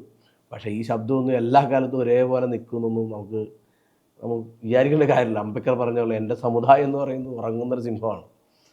അത് ഉണർന്നെണീറ്റാൽ ഒരു സമൂഹത്തെ ജനാധിപത്യത്തിൽ നയിക്കുമെന്നുള്ള പ്രതീക്ഷയ്ക്കകത്ത് നമ്മൾ ജീവിക്കും. ഇപ്പോൾ ഈ പറഞ്ഞതുപോലെ തന്നെ ഒട്ടേറെ സ്ഥലങ്ങളിൽ നിന്നുള്ള വിഷ്വലുകൾ നമ്മൾ കണ്ടിട്ടുണ്ട്. സോഷ്യൽ മീഡിയയിലാണ് പ്രധാനമായും വന്നത്, മാധ്യമങ്ങളിലും വന്നു കഴിഞ്ഞിട്ട്. അതിൽ ഒരു ക്യാൻസർ രോഗിയെ തടയുന്ന ഒരു ദൃശ്യം, അതിലാണ് ഏറ്റവും കൂടുതൽ വിമർശനം ഈ വിഷയത്തിൽ ഉണ്ടായതെന്ന് തോന്നുന്നുണ്ട്. അതിനെ പിൻപറ്റിയല്ല മറ്റു വിമർശനങ്ങൾ വരുന്നത്. ഇതാണ് പ്രധാനമായും ആഘോഷിക്കപ്പെട്ടത്. അത് തീർച്ചയായും ഒഴിവാക്കപ്പെടേണ്ടതായിരുന്നു എന്ന് തന്നെ കരുതുന്നുണ്ട്. അതിനെ എങ്ങനെയാണ്, ഏത് തരത്തിലാണ് സമീപിക്കുന്നത്? തീർച്ചയായിട്ടും അത് ഞാനും ആ ദൃശ്യം കണ്ടു. എനിക്ക് തോന്നുന്നത് ആ ഒരു സംഭവം നിർഭാഗ്യപരമായൊരു കാര്യമാണ്. ഒരു പക്ഷേ അതിൻ്റെ ഒരു പീക്കിൽ ഒരു പക്ഷേ ഈ സമരത്തിൽ നിൽക്കുന്ന മനുഷ്യന്മാരുടെ കാര്യം അറിയാമല്ലോ. അതായത് നമ്മൾ സമരം ചെയ്താൽ വിജയിക്കില്ല എന്ന് എല്ലാവരും പറയുന്നു, നമുക്കൊന്നും ചെയ്യാൻ കഴിയില്ലെന്ന് എല്ലാവരും പറയുന്നു. ഈ ഒരു നഷ്ടബോധത്തിനകത്ത് നമ്മൾക്കൊന്നും ചെയ്യാൻ കഴിയില്ല എന്ന് പറയുന്ന വല്ലാത്തൊരു ദുരന്തബോധത്തിന് നിൽക്കുന്ന ഒരു മനുഷ്യൻ്റെ ഒരു സ്വാഭാവിക പ്രകടനം മാത്രമായിരുന്നു അതെന്നാണ് എനിക്ക് മനസ്സിലാക്കാൻ കഴിഞ്ഞത്. പക്ഷേ ഈ രോഗിയെയും ഈ ആളുകളെയും വളരെ സൗമ്യമായിട്ട് പിന്നീട് ആശുപത്രി എത്തിച്ചുവെന്നും ആ പ്രശ്നം പരിഹരിച്ചു എന്നാണ് എനിക്ക് അതിൻ്റെ ഞാൻ മനസ്സിലാക്കിയത്. ഞാൻ എൻ്റെ സുഹൃത്തുക്കളോട് ചോദിച്ചു, അത് മനസ്സിലാക്കാൻ കഴിഞ്ഞു. പക്ഷെ അതൊരു പെട്ടെന്നുണ്ടായ ഒരു പ്രകോപനത്തിൻ്റെ ഭാഗമായി സംഭവിച്ചാണ്. കാരണം നമ്മൾ സമരം ചെയ്യുമ്പോൾ മാത്രം ഇങ്ങനെ സംഭവിക്കുന്നു എന്ന് സിയേപ്പൻ്റെ കഥയിൽ പറയുന്ന പോലെ നമ്മുടെ ജീവിതം മാത്രം എന്താണ് ഇങ്ങനെ കല്ലേലിട്ട കലം പോലെ ആയി പോകുന്നത് എന്ന് പറയുന്ന തരത്തിൽ ദളിതരിലൊരു ഏതു സമൂഹത്തേക്കാൾ ഒരു ത്രസിപ്പുണ്ട്. അത് സത്യമാണ്. അത് കാലങ്ങളായി നേരിടുന്ന പരാജയത്തിൻ്റെ ഒരു പ്രതിഫലനമായിട്ടാണ് വ്യക്തി എന്ന എനിക്കും അറിയാം. ഒരുപക്ഷെ നമ്മളൊക്കെ അങ്ങനെ പൊട്ടിത്തെറിക്കുന്നത് ആ കാലങ്ങളായിട്ട് ഇങ്ങനെ അടക്കി വെച്ചതിൻ്റെ ഒരു ഭീഷ്മരണമായിരിക്കും. ഏതായാലും ആ സംഭവം നിർഭാഗ്യകരം തന്നെയാണ്. അങ്ങനെ പറയേണ്ടതുണ്ടായിരുന്നില്ല. അത് നമ്മുടെ അതിൻ്റെ സമരത്തിൻ്റെ നിറം ചെറുതായിട്ട് കിടത്തിയിട്ടുമുണ്ട്.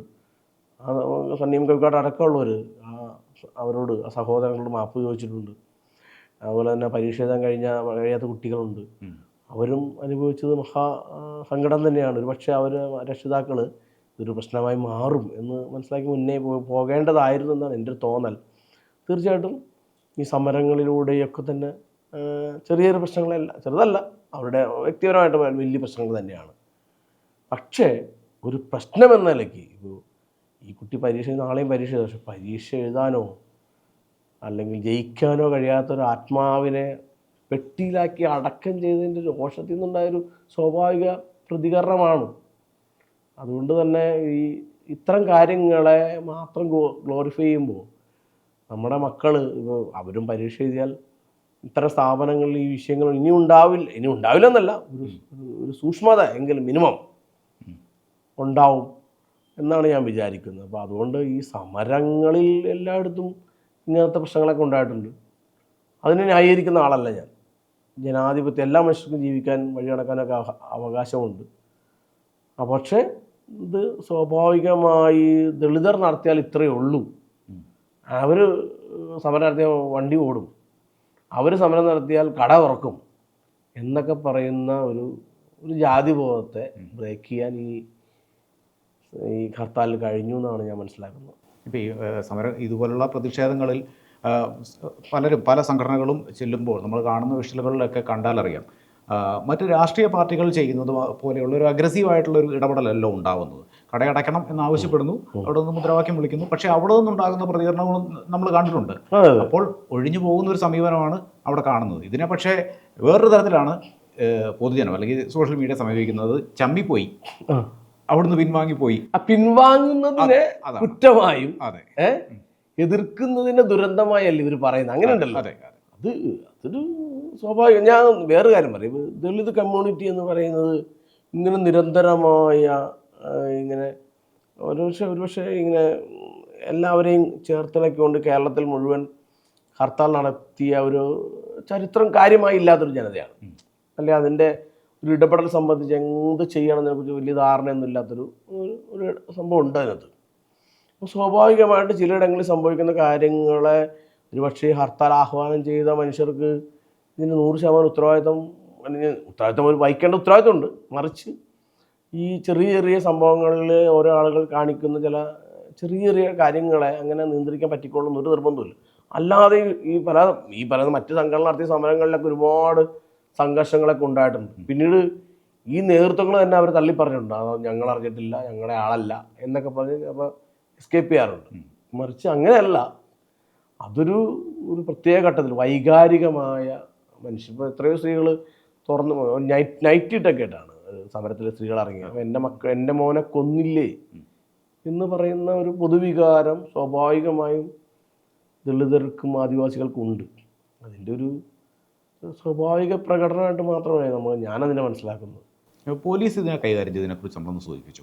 പോലീസ് മറ്റിടങ്ങളിൽ ഇടപെടുന്നത് മാതിരിയുള്ളൊരു ഇടപെടലല്ല ഇവിടെ ഉണ്ടായത് എന്ന് വിശ്വസിക്കുന്നുണ്ടോ? തീർച്ചയായിട്ടും. നമ്മൾ ഉണ്ട എന്ന് പറയുന്ന മമ്മൂട്ടിയുടെ ഒരു സിനിമ ഉണ്ടല്ലോ, അതിനകത്ത് അവർ ഈ ജാർഖണ്ഡിലൊക്കെ പോകുന്നു, അവിടുത്തെ ആളുകളുമായിട്ട് അടിച്ചു നിൽക്കാൻ പറ്റാതെ ഈ പോലീസുകാർ അവിടെ ഇങ്ങനെ സംഘർഷപ്പെട്ട് നിൽക്കുമ്പോൾ കേരളത്തിൻ്റെ ഒരു സീൻ പാരലായിട്ട് കാണിക്കുന്നുണ്ട്. ഏതോ വിദ്യാർത്ഥി സംഘടന സമരം നടത്തുമ്പോൾ അടിച്ച് പൊളിക്കട്ടെ സാർ എന്നൊക്കെ പറഞ്ഞിട്ട് ഇങ്ങനെ പോലീസുകാർ തുള്ളുന്നുണ്ട്. അപ്പോൾ ഈ എളുപ്പമുള്ളിടത്ത് വാദം കോച്ചാം എന്ന് പറയുന്നൊരു സാധനമുണ്ട്. ഞാൻ എത്രയോ കാലമായി ദളിതരുടെ വിഷയങ്ങളിൽ കേരളത്തിലെ പോലീസ് സ്റ്റേഷനുകളിൽ പോകാറുണ്ട്. ദളിതരുടെ വിഷയത്തിൽ വാദിയായിട്ട് ചെന്നാലും പ്രതിയായിട്ട് ചെന്നാലും പോലീസുകാരൻ്റെ ഒരു ശാരീരിക ഭാഷയുണ്ട്. വേറെ ഒന്നും വേണ്ട. നിങ്ങളിപ്പോൾ റോട്ടിൽ മദ്യപിച്ച് വരുന്നവരെ ഊതിക്കാൻ നിൽക്കുന്ന പോലീസുകാരനെ നോക്കിയാൽ അറിയാം. ഹോണ്ട സിറ്റി തുടങ്ങിയാലും വൻകിട വണ്ടികളൊക്കെ കടന്നു പോകും. അവരാരെയാണ് കൈ കാണിക്കുന്നത്? ഏറ്റവും വില കുറഞ്ഞ വണ്ടികൾ, ഏറ്റവും സാധാരണക്കാരായ കൂലിപ്പണി കഴിഞ്ഞ് വരുന്ന മനുഷ്യന്മാർ, ഇവരെയല്ലേ ഊതിക്കുന്നു. അല്ലാതെ ഇവിടുത്തെ ഏറ്റവും വലിയ വണ്ടികളൊന്നും ഊതിച്ച് അവരെ അറസ്റ്റ് ചെയ്ത് ഞാൻ കണ്ടിട്ടില്ല. ഞാൻ ശ്രദ്ധിച്ചിട്ടുണ്ട്. എൻ്റെ തന്നെ തലമുതിർന്ന അല്ലെങ്കിൽ വലിയ ഗമയിൽ പോകുന്നവർ കടന്നു പോയി എൻ്റെ തന്നെ അത്രയും ഗമയില്ലാത്ത സുഹൃത്തുക്കൾ പോലീസിൻ്റെ വലയപ്പെട്ടത് ഞാൻ ജീവിതത്തിൽ ഇഷ്ടം പോലെ കണ്ടിട്ടുള്ള ആളാണ്. അപ്പോൾ ഏത് സ്റ്റേഷനിൽ ചെന്നാലും കോളനിയിൽ വന്ന് ദളിതർ ഈ പോലീസുകാർ കാണിക്കുന്ന അക്രമങ്ങൾ അല്ലെങ്കിൽ അവർ പറയുന്ന ഭാഷ, ഇത് വേറെ അടുത്ത് ചെല്ലുന്ന അവർ വളരെ മാന്യമായിട്ടാണ് പെരുമാറുന്നത്. ഇപ്പോൾ നിങ്ങൾ മറ്റേ ആക്ഷൻ ഹീറോ വിജു എന്ന് പറഞ്ഞ സിനിമയിൽ ഈ വിജു പൗലോസ് മാത്രം ഡീസൻറ്റ്, ബാക്കിയുള്ള ആ കോളനി ചെല്ലുമ്പോൾ അയാൾ കാണിക്കുന്ന അതിക്രമങ്ങളുണ്ട്. ആ മനുഷ്യന്മാരെല്ലാം മോശക്കാരാണെന്ന് നോക്കിയാണ് ആ സിനിമ വന്നത്. അപ്പോൾ ദളിതർ എന്ന് പറഞ്ഞാൽ ആജന്മ കുറ്റവാളികളാണെന്ന് വിചാരിക്കുന്ന ഒരു പൊതുബോധം പോലീസിൽ വർക്ക് ചെയ്യുന്നുണ്ട്. അതുകൊണ്ട് അവർ ദളിതരുടെ മെക്കിട്ട് കയറാൻ എനിക്ക് അധികാരമുണ്ടെന്ന് അവർ വിചാരിക്കുന്നുണ്ട്. അത് ഒരുപക്ഷെ പോലീസുകാർ കുറച്ചുപേർ ദളിതരൊക്കെ ആയിരിക്കാം, അല്ലെങ്കിൽ പിന്നാക്ക മനുഷ്യന്മാരൊക്കെ ആയിരിക്കും. പക്ഷേ മറ്റുള്ളവരുടെ വീട്ടിൽ ചെന്നോ മറ്റുള്ളവരുടെ ഇടങ്ങളിലോ അവർ വേറെ സംഘടനകൾ നടത്തുന്ന സമരങ്ങളിൽ ഇവരുടെ സംയമനം എത്ര ഡീസൻ്റ് ആയിരിക്കും. അടിയിടിയൊക്കെ നടക്കുന്ന പോലത്തെ പോലും ഇവർ സംയമനം എത്ര ഡീസൻ്റ് ആണ്. ഇന്നലെ തിരുവനന്തപുരം നടന്ന പോലീസുകാരുടെ ആ കുത്തിപ്പിടുത്തമൊക്കെ എല്ലാം ചാനൽ കാണുന്നവർ കണ്ടിട്ടാണ് ചെയ്യുന്നത്. അപ്പോൾ ദളിതർക്ക് മേലെ എന്തും ചെയ്യാം എന്ന് പറയുന്നൊരു സമീപനം പോലീസുകാർക്കും ഉണ്ട്. ഈ പോലീസ് എന്ന് പറഞ്ഞാൽ പൊതുബോധത്തിൻ്റെ തന്നെ ഒരു തുടർച്ചയാണ്. സ്വാഭാവികമായിട്ടും ദളിതർ നടത്തുന്ന സമരങ്ങളോട് ഇത്രയൊക്കെ മതി എന്ന് പറയുന്ന സമീപനം എല്ലാ കാലത്തും പോലീസുകാർ നടത്തിയിട്ടുണ്ട്. അത് തന്നെയാണ് ഇന്നലെ അവർ നടത്തിയത്. ഇപ്പോൾ എത്രയോ കേസെടുത്തു, എത്രയോ ആളുകളെ അറസ്റ്റ് ചെയ്യാൻ വേണ്ടി വാറണ്ട് പുറപ്പെടുവിച്ചു. പക്ഷേ ഈ അതിക്രമം നടത്തിയ റാമിനെ പിടിക്കാൻ പറ്റുന്നില്ല. ആളുകളൊക്കെ പിടിക്കും. ഇപ്പോൾ നാളെ ഇപ്പോൾ ഈ അക്രമം നടത്തിയവരെല്ലാം അവരെല്ലാം വീഡിയോ എടുക്കുന്നത് എന്താ, ചില പോലീസുകാരൊക്കെ വീഡിയോ എടുക്കണമെങ്കിൽ എന്താ ഭയങ്കര സിനിമ ചിത്രീകരിക്കുന്നതല്ല. അവർ ഭയങ്കര എല്ലാവരും ചിലപ്പോൾ അറസ്റ്റാക്കും, ചിലപ്പോൾ എത്രയോ കാലം അകത്ത് പോകും. പക്ഷേ ഈ ദുരന്തത്തിനെല്ലാം കാരണമായ റാമിനെയോ അവിടുത്തെ പ്രിൻസിപ്പളിനെയോ ഈ ദുരന്തം ഉണ്ടാക്കിയവരൊന്നും ഇവർ അറസ്റ്റ് ചെയ്യുന്നില്ലല്ലോ. ഇപ്പോൾ രജനീഷ് ആനന്ദ് ആത്മഹത്യ ചെയ്തിട്ട് ഏതെങ്കിലും പ്രതിയെ അറസ്റ്റ് ചെയ്തോ കേരളത്തിൽ? ചെയ്തില്ല. ഖാലിദ് കമ്മീഷൻ എന്നൊരു റിപ്പോർട്ട് ഉണ്ടാക്കി. ഞാൻ എത്രയോ വട്ടം മൊഴി കൊടുത്ത ആളാണ്. ദളിത് സ്റ്റുഡൻസ് മൂവ്മെൻറ്റ് സംസ്ഥാന പ്രസിഡന്റ് എന്ന നിലയ്ക്ക് ഞാനും OP രവീന്ദ്രൻ സെക്രട്ടറി എന്ന നിലയ്ക്ക് ഞങ്ങൾ മൊഴി കൊടുത്ത മനുഷ്യരാണ്. ഖാലിദ് കമ്മീഷൻ റിപ്പോർട്ടിൽ ഇതെല്ലാം പറയുന്നുണ്ട്. ഓരോ ക്യാമ്പസിലും ദളിത് വിദ്യാർത്ഥി അനുഭവത്തെ പ്രശ്നങ്ങളെക്കുറിച്ച് പറയുന്നുണ്ട്. ഈ ഖാലിദ് കമ്മീഷൻ റിപ്പോർട്ട് കേരളത്തിലെ ഏതെങ്കിലും MLA-മാരോ മന്ത്രിമാരോ കണ്ടിട്ടുണ്ടോ? രജനീഷ് ആനന്ദ് മരിച്ചപ്പോൾ ഇവർ പറഞ്ഞില്ലേ ജുഡീഷ്യൽ അന്വേഷണം വേണമെന്ന്. ജുഡീഷ്യൽ അന്വേഷണത്തിൻ്റെ റിപ്പോർട്ട് കേരളത്തിൽ നിയമസഭ വായിച്ചോ, അവതരിപ്പിച്ചോ? ഇല്ലല്ലോ. ഇത് കേരളത്തിലെ ക്യാമ്പസുകളിൽ നിരന്തരം നടക്കുന്ന ജാതിയുടെ പ്രശ്നം തന്നെയാണ്. അത് സമ്മതിക്കാൻ നമ്മുടെ കേരളത്തിന് മനസ്സുണ്ടാവുക എന്നുള്ളതാണ് വളരെ പ്രധാനമായ കാര്യം. ഈ വിഷയത്തിൽ പ്രധാനപ്പെട്ട ഒരു സംഗതിയാണെന്ന് തോന്നുന്നുണ്ട്. ഡോക്ടർ റാം കോടതിയിൽ മുൻകൂർ ജാമ്യാപേക്ഷയിൽ പറഞ്ഞ് ഞാൻ ദളിതനാണ് എന്ന് ബോധിപ്പിക്കുന്ന ഒരു സംഗതി. അദ്ദേഹം ദളിതനാണോ അല്ലയോ എന്നുള്ളത് മറ്റൊരു വിഷയം. ഇപ്പോൾ ഒരു ദളിതനാണെങ്കിൽ പോലും ഒരു ദളിതനോട് കാണിക്കുന്നത് ഒരിക്കലും കാണിക്കാൻ പാടില്ല. അവിടെ അട്രോസിറ്റി ആക്ട് പ്രയോഗിക്കാവുന്നതാണെന്നുമുള്ള കാര്യം ആർക്കും അറിയില്ല എന്ന് തോന്നുന്നു. അതും ഒരു പൊതുബോധത്തിൻ്റെ പ്രശ്നമാണെന്ന് തോന്നുന്നുണ്ട്. അല്ല, അത് പ്രശ്നം വെച്ചാൽ ഈ ജാതി എന്ന് പറയുന്നത് പ്രവർത്തിക്കുന്നില്ല എന്ന് സ്ഥാപിക്കുക എന്ന് പറയുന്നത് ഇവിടെ എല്ലാ രാഷ്ട്രീയ പാർട്ടികളുടെയും പരിപാടിയാണ്.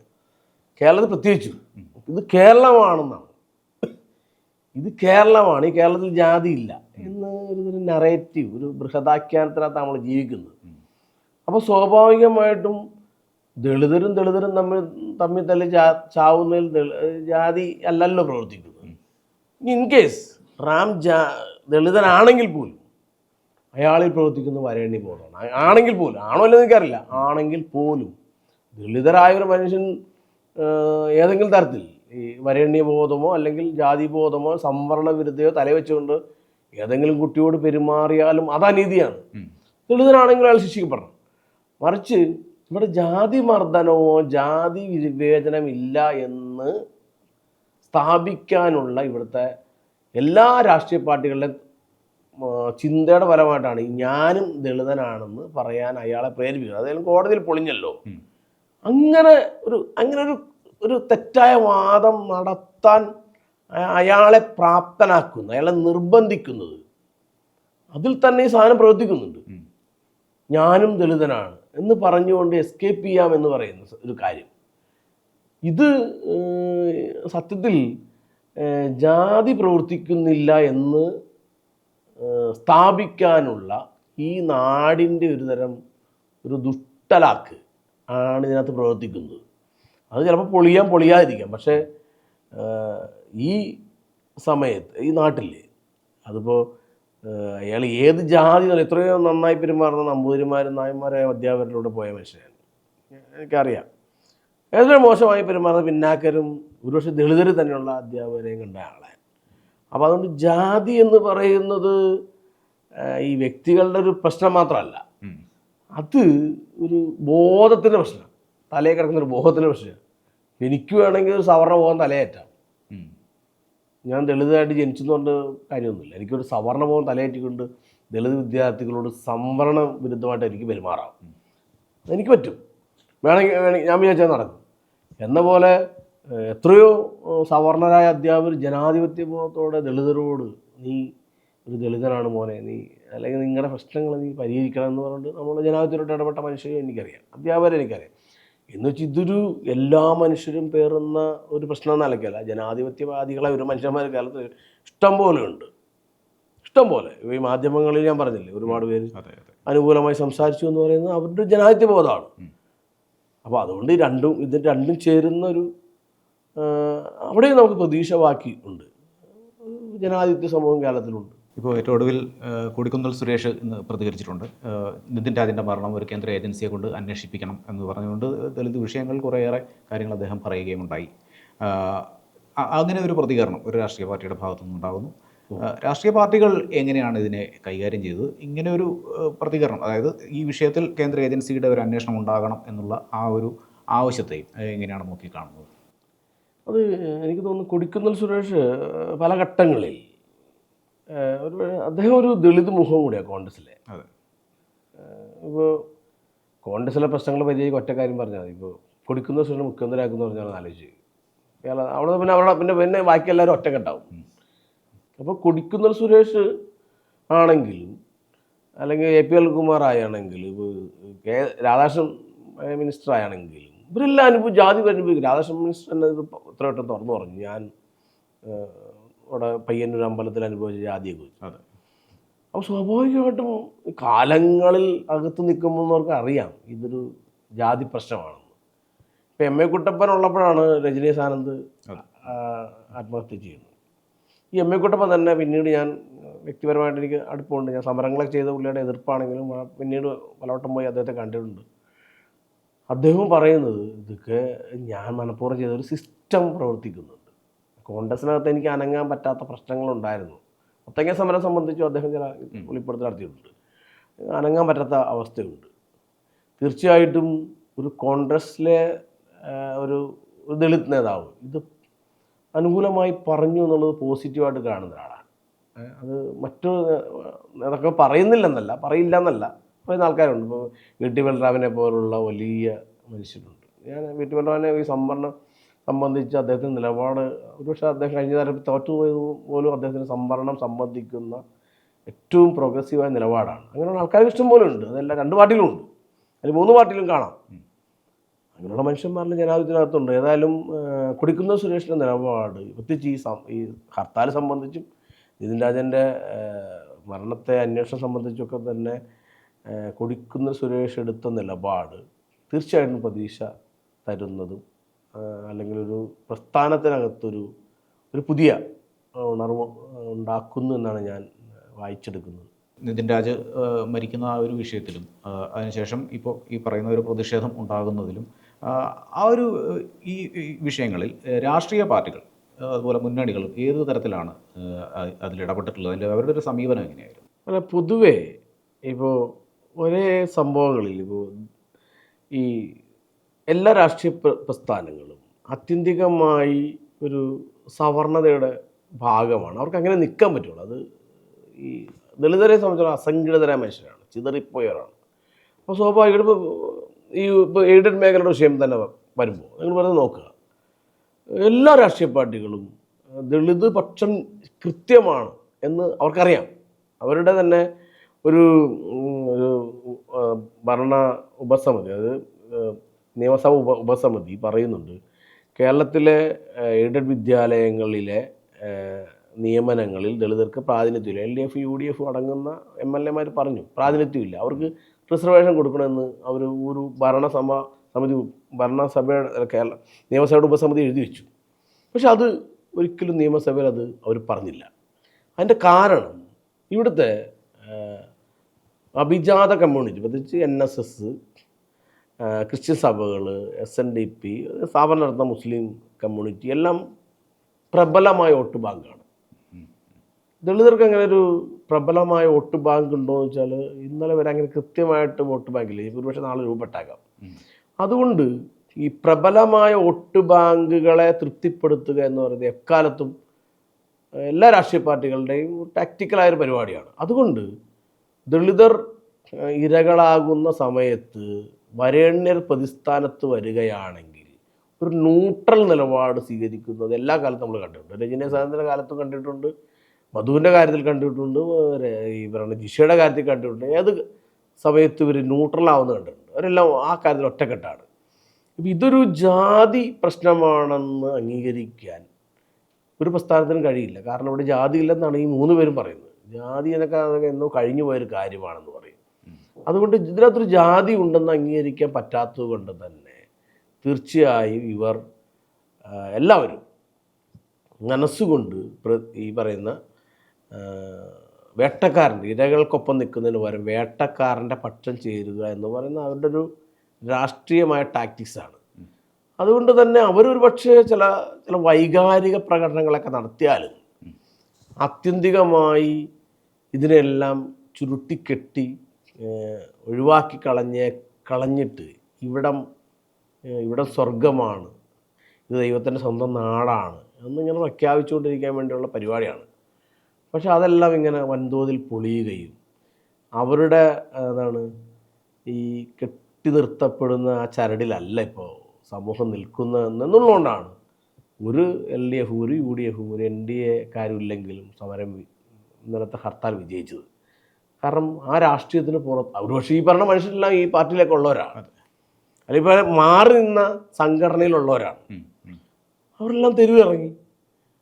അപ്പോൾ അതുകൊണ്ട് ഈ പൊതുബോധം എന്ന് പറയുന്നത് കൃത്യമായ വരേണ്യബോധമാണ്. ഈ വരേണ്യബോധത്തിന് പുറത്തൊരു ബഹുജൻ ബോധം വളർന്നു വന്നിട്ടുണ്ട്. അപ്പോൾ മുഖ്യത രാഷ്ട്രീയ പാർട്ടികൾ ഈ കാര്യത്തിൽ പേടിക്കുന്നുണ്ട്. അതുകൊണ്ടാണ് അവർ ഒന്നും പറഞ്ഞിട്ടില്ല, ഇതുവരെ ഒന്നും പറഞ്ഞിട്ടില്ല. അവരെന്താണ് പറയാൻ പോകുന്നതിനെക്കുറിച്ച് നമ്മൾ അന്വേഷിക്കേണ്ടതുണ്ട്. എന്താണ് ഈ വിഷയത്തെക്കുറിച്ച് അവർ പറയാൻ പോകുന്നത്? തീർച്ചയായും വോട്ടുകളെല്ലാം പെട്ടിയിലായി കഴിഞ്ഞു. ഇനി ആര് വരും എന്നതിനെക്കുറിച്ച് ചർച്ചകളിലാണ് അവർ നിൽക്കുന്നത്. ആ സമയത്താണ് ഈ സംഭവം നടക്കുന്നത്. തീർച്ചയായും ദളിതരെ സംബന്ധിച്ചിടത്തോളം ആര് വന്നാലും കേരളത്തിൻ്റെ രാഷ്ട്രീയത്തിൽ പക്ഷേ ഇപ്പോൾ സണ്ണിയം ഗവക്കാട് വേണ്ട എന്നൊക്കെ പറയുന്ന, അല്ലെങ്കിൽ ആരും വേണ്ട എന്നൊക്കെ, വേറെ അത് LDFലെ കൂടി ആരും വേണ്ട എന്നൊക്കെ പറയുന്ന അവസ്ഥയിൽ നിന്നും ഇവരുടെയൊക്കെ തന്നെ മുകളിൽ ഒരു രാഷ്ട്രീയം നിർണ്ണയിക്കാവുന്ന, അല്ലെങ്കിൽ അംബേദ്കർ മുന്നോട്ട് ഒരു ജനാധിപത്യം നിർണ്ണയിക്കാവുന്ന ഒരു വൈജ്ഞാനിക ശക്തി എന്ന നിലയ്ക്ക് ദളിതർ മാറിത്തീരുന്നു എന്നുള്ളത് ഒരുപക്ഷെ ജനാധിപത്യത്തിൻ്റെ വെളിച്ചമായിട്ട് നമുക്ക് കാണാൻ കഴിയും.